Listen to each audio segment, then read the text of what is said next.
those three things really have to line up for you to get what you want for your house and to move. And then also, right, so what have these persistent interest rates and all this tariff talk, what has it done and how has it affected the market? And the April numbers were just released. I'm gonna jump into the data real quick. I've tried to make this video a couple times and let's just touch on a few things. Okay, so in Davidson County, we saw a 4% decrease in the average price of homes sold and a 2% decrease in the median. So in Davidson County, we are starting to see a little bit of a price drop over last year in April. So 4% decrease in the average sales price, 2% in the median. But more than that, we're just seeing a large decrease in the amount of activity. So like closings are down 11%.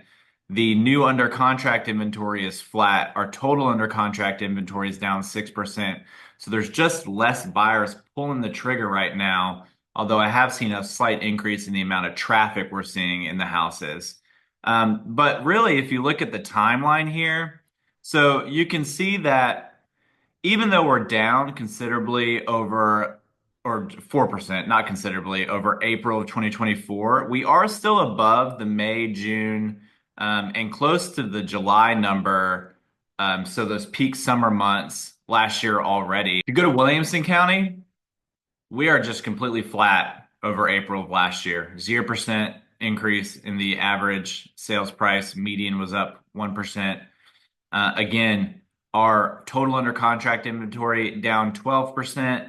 New under contract inventory is down 6%, and our closings are down 3%. So a little bit less in terms of new under contract inventory. So we're going to see, I think, a decrease in closings month over month for May as well. But it is, we are still seeing quite a bit of closings in Williamson County. May was our peak in terms of sales price. When you look at closings, our peak was actually May, June, and then July. So July was our peak. But in terms of sales price, if we're looking at that, again, we're pretty flat. We're down under May, which we should be, and we're pretty close to what we were in the June number. So we are hovering at this kind of, in terms of average sales price, this 1.2, we're trending kind of at that line. So I think there's a couple of key things to take away right now, what we're seeing in our negotiations. If you're a seller, market prep is so important.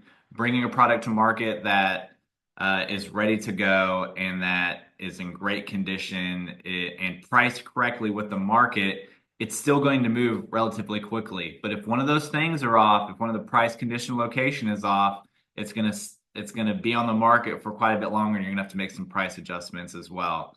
And so those three things really have to line up for you to get what you want for your house and to move. And then also just being open to negotiation, because there's a lot of negotiation when you sell right now.